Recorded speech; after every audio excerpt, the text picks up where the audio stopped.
This is the BBC. This podcast is supported by advertising outside the UK. BBC Sounds. Music, radio, podcasts. Quick warning before we begin. This episode contains strong language.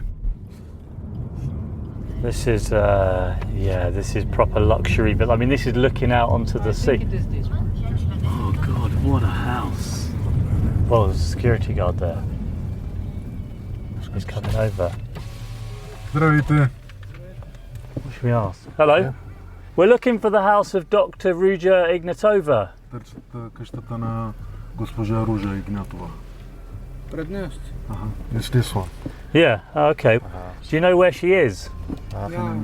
No idea where. Doesn't know where she is.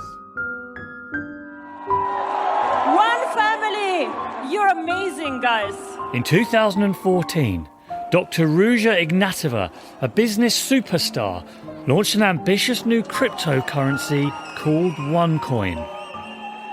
OneCoin promised banking for the unbanked, a financial revolution that could democratise money, and if you invest, you can become rich beyond your wildest dreams.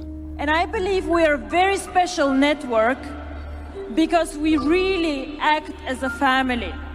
OneCoin soon spread around the world. She was extremely powerful. Dr. Ruja looked unstoppable. This is just the beginning. Then, at the height of her fame in late 2017, Dr. Ruja disappeared. She hasn't been seen since. We were warned for this. It was us against the world. It was us against the world. I'm Jamie Bartlett. This is The Missing Crypto Queen. Episode 2.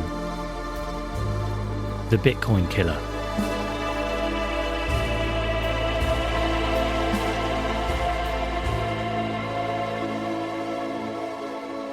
Why did so many people invest in OneCoin? I've been called a lot of things. It was partly because they believed in Dr. Ruja.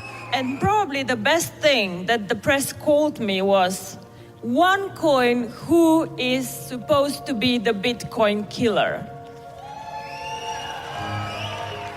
Well, I must say I like it. In 2 years, nobody will speak about Bitcoin anymore. But they also believed in something else, a strange and exciting new technology called blockchain. We will launch a new, more powerful blockchain than before.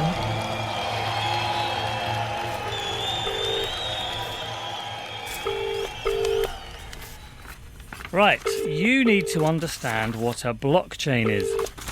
Hello. Hello, it's me. Oh, hello. You okay? Yeah. We're at the park with you, man. It's notoriously difficult to explain or understand this, so I thought if I can get my mum to understand blockchain, it will probably make sense to everyone. My mum has no interest in technology at all. At least that's what she always says, but she does always seem to ask very good questions about it. I sometimes check things that I write with her first, and if it passes the Jamie's mum test, it's usually clear enough. So do you remember I was telling you about that cryptocurrency podcast I was doing? Yeah. And I said that I was going to write a description of this blockchain technology. I'm here at the moment with Georgia. Hello, Georgia. Hiya. And I was going to read it to you and then ask you to say if it made sense or if you understood it. Okay. you read it to me, Jamie, and then I will do my best to understand. Right, off you go. Okay. Why do you value the money that's in your pocket? It's because other people do.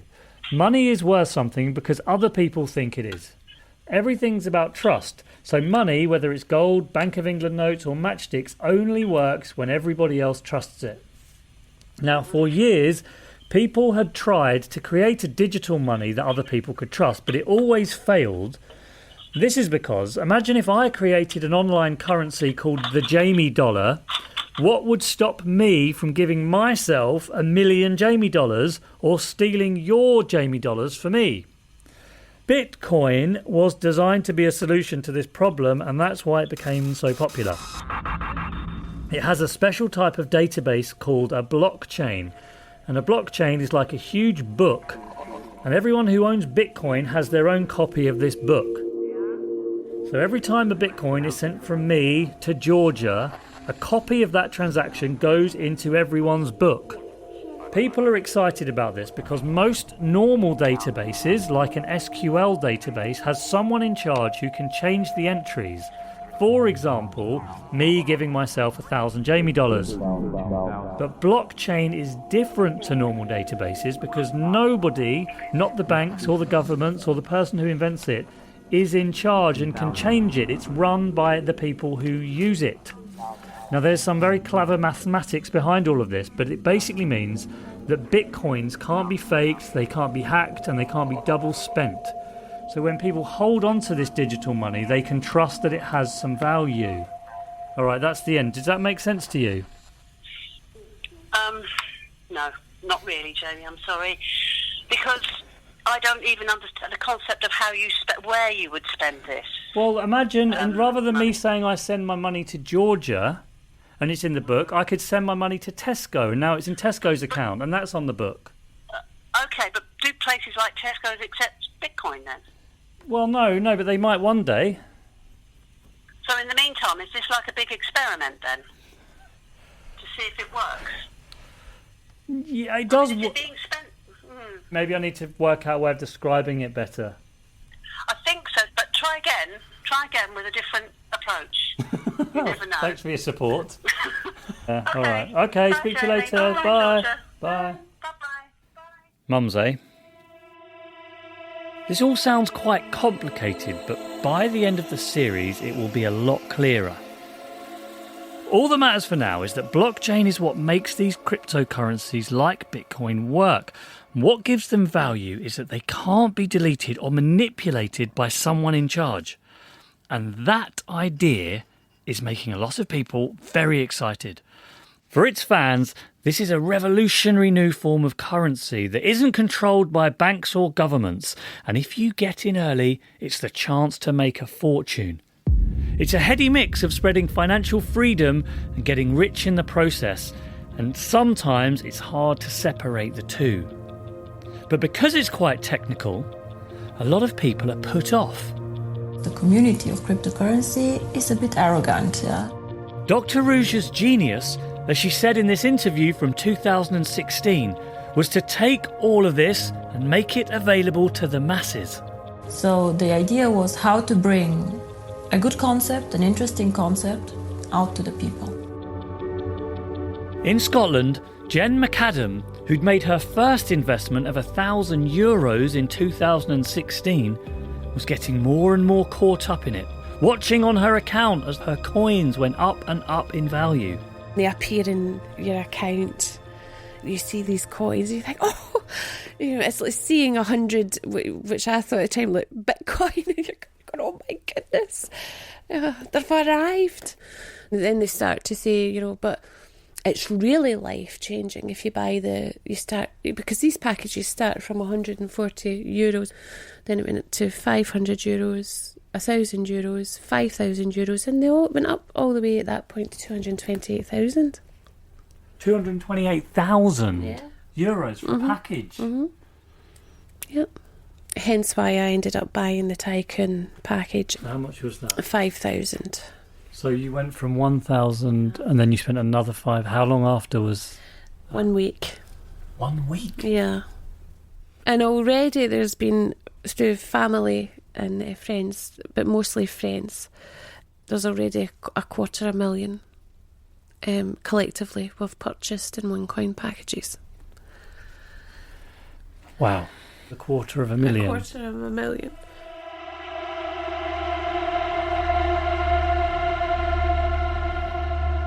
Something isn't quite right about this. Jen could only buy these OneCoin through these strange things called packages. People can trade their Bitcoin for pounds or dollars on public exchanges, or even use them to buy real-world products. I've bought coffee with Bitcoin, and thousands of shops around the world accept it as a form of payment. But even though the price of Jen's OneCoin was going up quickly in value, just like Bitcoins had, she couldn't actually exchange them into a usable currency or spend them on anything. They just sat there in her account. This is Bjorn Bjerke. Bjorn is a blockchain specialist who's worked for big businesses like Ernst & Young. It was the summer of 2013. I had parental leave because I had gotten a daughter. And I used most of that rest of the year and most of 2014 trying to hack Bitcoin. I was unable to hack it, of course. But Bjorn became hooked and started working full-time in developing blockchain technologies. And then, in 2016, he was approached by a recruitment agent with a curious job offer. He said it was a cryptocurrency startup in Bulgaria. He was interested in, my profile and if I could fit as their global CTO, Chief Technical Officer. And if I was interested, and I said, well, what's the company's name? And he didn't want to say it. There was a lot of good things. I would get an apartment in Bulgaria. I would get a car. I would get a quite large salary. How much? And probably about £250,000 yearly. Wow. So that was quite high. I was thinking, well, what is my job going to be? Like, what are things that I'm going to have to do for this company? And I said, well, first of all, they need a blockchain. They don't have a blockchain today. I said, what? You told me it was a cryptocurrency company. He's like, yeah, there's a cryptocurrency and it's been running for a while, but they don't have a blockchain, so we need you to build a blockchain. So what are you assuming at this point? That there's a database that they have created, pretending to have a cryptocurrency, but running it through a normal database? Exactly. I said, what is the company's name? And then he said, it's OneCoin. I called back Monday morning to tell them that I didn't want to take the position. This is right in beginning of October. October 2016. Yeah. And those dates are very important when you go back and see what happened to the company around that time. One family. Today is really a very, very special day. On the 1st of October 2016, Ruja was on stage in front of the whole community, releasing the new blockchain that they had made. Today, we will be switching on the new blockchain. OneCoin will become officially the #1 cryptocurrency globally.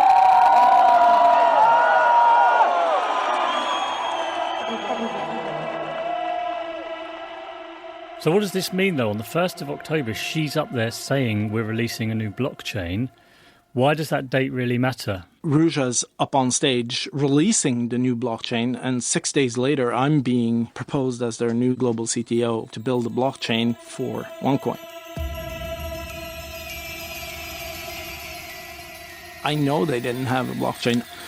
They couldn't have. How serious is it? I'm trying to figure out how serious it is to say you've got a blockchain when you've only got a normal database. If you put something into a database, that can be changed. You might have a log of the change, but you might also not have a log of the change. If you put something into a blockchain, you cannot change it, ever. It's like carving something into stone. It's an irreversible system. So what does this mean then, that someone who's running OneCoin, what are they therefore able to do if they're just running all this on a database rather than on a blockchain? They can control the system. Does that mean they can manipulate the price and the trading and everything like that as well? There is no price to OneCoin. It's just a number that Ruja came up with and saying that that's the price of OneCoin. So were they just randomly setting just saying numbers, saying prices that people were believing, represented the Yes. value of their coin? Yes, exactly. It's pretty clever. Don't you think it's quite... extremely clever.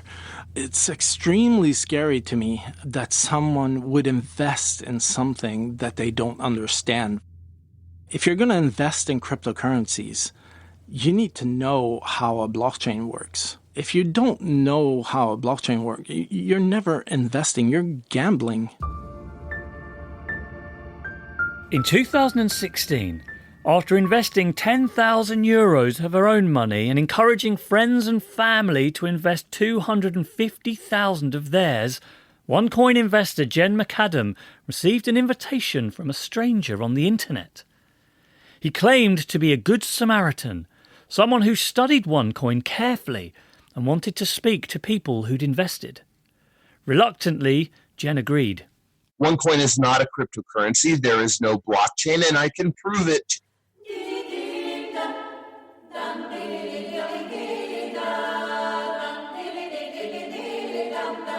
Yes, there's a blockchain, Tim. I can prove it to you that there's not.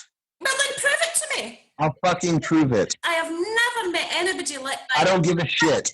It's a fucking scam. It's a fucking scam. The man was Timothy Curry, a Bitcoin enthusiast and advocate for cryptocurrency adoption.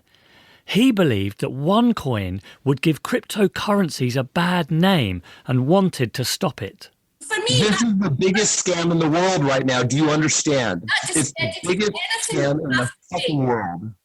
The way that you're speaking, it's disgusting, and and people have to take you serious. Oh, come on. And now I'm in a hotel room in Glasgow, sitting with Jen as she listens back to that message. I understand what I'm talking about. I've investigated the Scam OneCoin more than... Why are you laughing? Because he's so passionate to tell the truth. What is your name? Is it Tim? Is it Timothy? It's Timothy Curry. You can look me up on LinkedIn. What's your correct name? Timothy Glenn Curry. Curry. I'm not even taking in what he's really saying. You know? This man's trying to help you. He's trying to help me, but I don't see it like that. I mean, how do you feel looking back at yourself? Oh, so good. I just feel I want the ground to open up, and because of what I know now. But that was me. I think so. I look at it and I go, who is that person? Who is that woman? And it's me. I didn't really know at that point still how blockchain technology worked.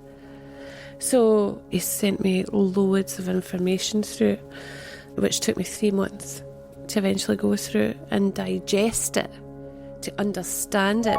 So the things he sent you, slowly you did start looking at. You did start reading. Oh yeah, Once it started digesting, then that's when serious red flags were popping up. So I started asking my OneCoin leaders, was there a blockchain? And I want answers. And that's when I get the voice message back. Okay, Jen, is there a blockchain and where is it? His words are read by an actor. Yes, there is a blockchain. The reason they can't disclose it is mainly because One Life Group is a very big network and they don't want to disclose that kind of information, just in case something goes wrong where the blockchain is being held. And plus, as an application, it doesn't need a server behind it. So it's our blockchain technology, a SQL server with a database. Well, I knew at this point the information that Tim had gave, I'd started to do my own research and learn more about blockchain technology. And I knew a SQL server database couldn't create genuine cryptocurrency. So to receive that voice message saying it was a SQL server database with OneCoin's technology at the back end of it, I thought, what? And I literally, my legs just went and I fell on the floor. By this time, Jen was talking almost every day with Tim. Tim put Jen in touch with Bjorn, that's the blockchain expert you just heard, in case she had any more questions about the technology. Bjorn was driving at the time, and I shared this message. Did he just say that it's a blockchain technology on an SQL database? He just said that. I listened to it 3 times. Blockchain technology on an SQL database? What the fuck is that? I just can't believe what I just heard. He said blockchain technology on an SQL database. That proves my point. Like, I mean, hello? Bells ringing. You just mouthed the bells ringing bit. It feels like you may have listened to that more than once. That moment when you realise that there's no blockchain and the kind of penny drops that there's nothing here. This is just a fake currency. Just remind me the date. That was... So around about 5th, 6th of April 2017. Almost exactly 2 years ago. I can still see your face when I just mention that moment. Your sort of shoulders fall and you... I find it hard even to speak about it. How much money did you think you had?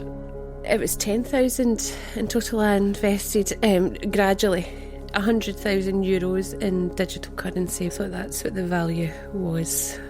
Yeah.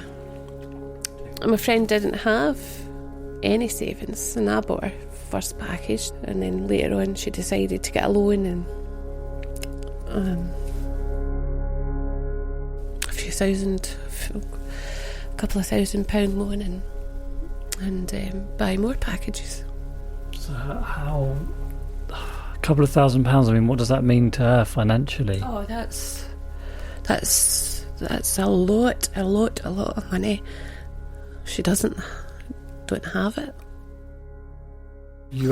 So I understand it. Did you go actually out there to tell other people to invest as well? What initially happened was it's just your friends, and then it spreads like wildfire, like Chinese whispers. I think of all my friends and family. It's $250,000, and I gave it to OneCoin. That money, I gave it to them. Forget all the technical details, and it doesn't matter if you don't know what an SQL database is, because this is actually very simple. Every day, people from all over the world would log into their personal OneCoin account and see that they had 100 or 1,000 OneCoin. And they would check the price of OneCoin on the OneCoin website and watch excitedly as it kept going up. And all of that was secure, safe and trustworthy because it was recorded on this blockchain, so it couldn't be manipulated or deleted. But the coins were fake. The 10,000 euros that Jen invested, which she thought was now worth over 100,000 euros in OneCoin, was just a number that someone in an office in Bulgaria had made up and could delete just as easily. OneCoin is not a real cryptocurrency. It's just pretending to be one. It's fake, it's a scam, and it could be the scam of the century. We put these allegations to OneCoin. In response to our claim that OneCoin has no true verifiable blockchain, they said, OneCoin has a particularly innovative system of a centralised blockchain. We can cite 2 expert opinions which have been drafted for years. We've asked OneCoin for evidence that the blockchain exists. To the allegation that OneCoin is not a cryptocurrency, OneCoin replied, OneCoin verifiably fulfills all criteria of the definition of a cryptocurrency. Its value is confirmed and reflects the constant worldwide trading activities, such as the DealShaker platform, one of the major global trading platforms, and elsewhere. We will return to DealShaker in a later episode, but we have yet to see any evidence of it being a major global trading platform. To the allegation that millions of people around the world who have invested in OneCoin cannot exchange or spend their OneCoin, they responded, As we have explained continuously, it is OneCoin's aim to expand the markets and the possibilities of OneCoin's fungibility. We are working hard on this each day. Trading, OneCoin says, is slowed down by authorities, regulators, and, this is their word, haters. We have asked OneCoin for further proof or evidence against any of our claims, and if we get any proof, we'll include it later in the series. OneCoin does not deny that it cannot be traded openly, and it did not meaningfully respond to the question challenging the repeated promises to launch OneCoin openly. I'm going to say this because it's important for me. My dad had died. He was 92. I only lost him the year before. He was a miner. Worked down the most horriblest conditions. And then he lived. He was 92. I cared for him when he was dying. And he left us money, and that was his hard-earned money. Oh, dear. And he was just a working man, a working class man. And that money that he left to me, I honestly thought I was doing good with it for my family.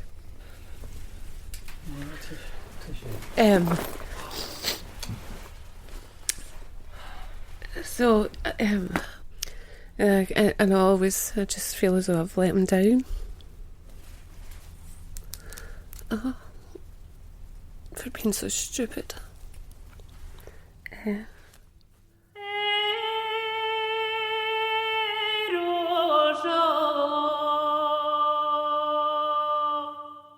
OneCoin was only possible because of Dr. Ruja.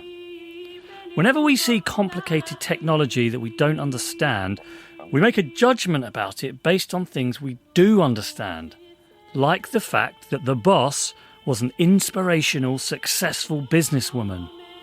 Dr. Ruja's magic trick was to use the hype and terminology of legitimate cryptocurrencies so ordinary people like Jen couldn't tell the difference between the real and the fake.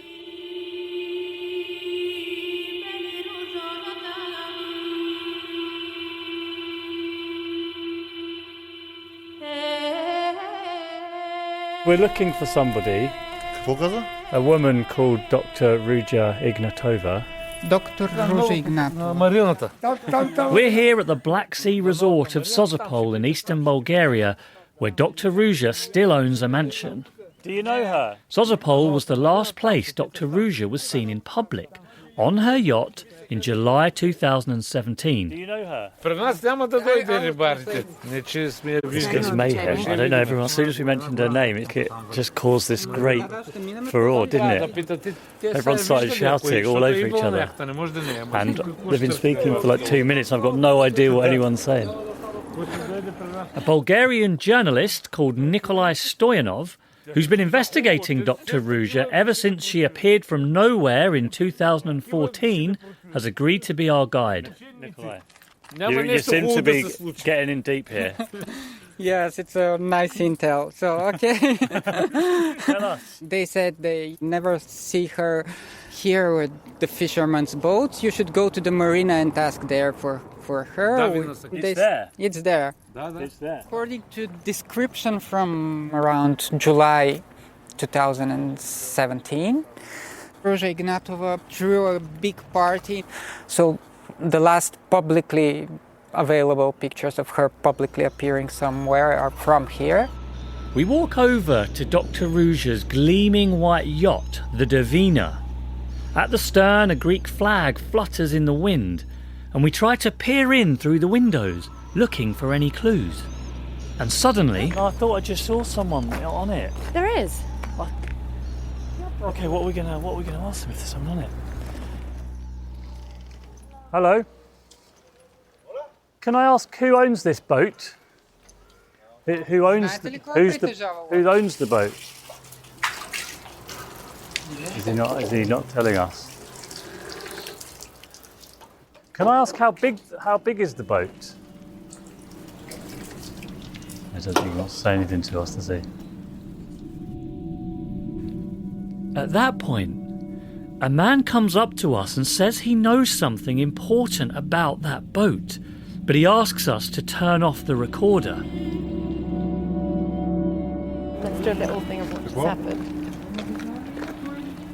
Yeah, that's interesting. Very interesting. He said he didn't want to be recorded because of mafia. So he obviously thinks that the mafia is somehow involved with her, which is admittedly a bit of a worry.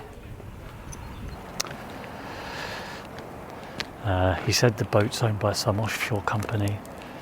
They want to base it in St. Vincent. It's currently registered in Panama. The owner could be some grandmother in a village somewhere and he wouldn't say. It was bought in Dubai. And you know, when we mentioned the name as well, her name. Yeah. I couldn't work out whether he looked nervous or trying to look intimidating. Do you know what? He was sort of flitting between the two. You know when you get like a feeling, like suddenly you sort of feel like the mood changes a bit and suddenly you feel a little bit uncomfortable about being somewhere. I reckon we should be leaving. At that moment, the man on the boat phones someone and starts smiling at us in honestly the most sinister way. Who's he on the phone to though? Who's he on the phone? I wonder who he'd be talking to. Keep your face looking away. I'm not looking back over there. Come on, guys, let's go.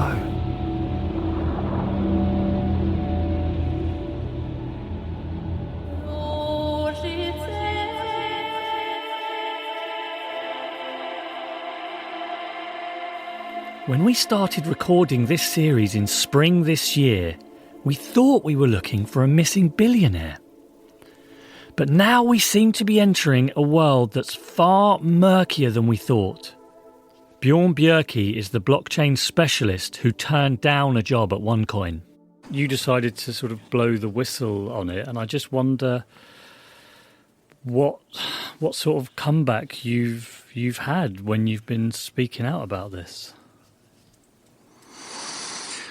If I knew what I had to go through, I would have never blown the whistle. I would have just turned my back and walked away. Well, what sort of thing were you worried might happen? Getting shot. Serious? Yes. Who would do that?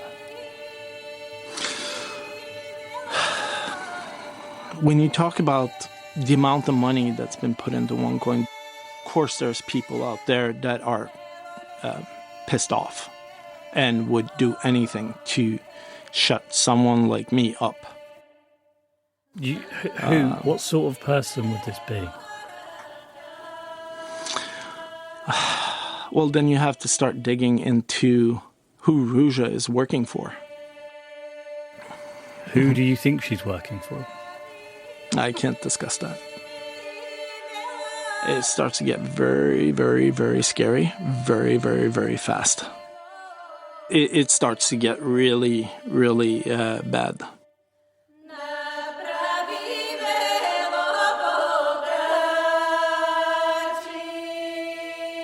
Next time, our search takes us to Bulgaria's capital, Sofia, and we get given some startling documents. Is this what he gave you? All of this, all these files? Yeah. Jesus, €2 million invested from the UK in 1 week. I've added these up, so from the 1st of Jan to the 5th of June, minus So a just few weeks. 6 months. It's coming out as 29 million. Jeez. 29 million euros. We're looking at a scam worth over 4 billion euros. This thing is bigger than we thought, isn't it? I think so. If you've been affected by any of the issues raised in this programme, help is available at bbc.co.uk/action line. And if you have any information that you think might help us in this investigation, please do email cryptoqueen@bbc.co.uk, and Georgia and I will be checking that email daily. The Missing Crypto Queen was presented by me, Jamie Bartlett. It was written and researched by me, Jamie Bartlett, and Georgia Catt. And Georgia Catt was the producer. The story consultant is Chris Berube, and Philip Sellers is the editor.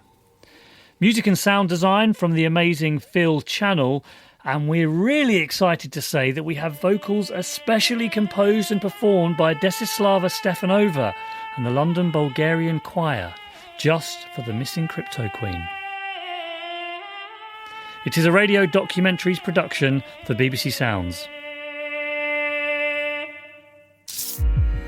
Honey, keep being fabulous. Hi guys, it's Gemma Collins here, recording my very first podcast. You're just going to realise I might be a star, but I'm just exactly like you. How can I help you? You're going to hear my views, bit of glamour, laughing hysterically, cringing. Oh my God, did you really say that? Oh yeah, she did. The name of my podcast is, what is it? The Gemma Collins Podcast. Download and subscribe on the BBC Sounds app.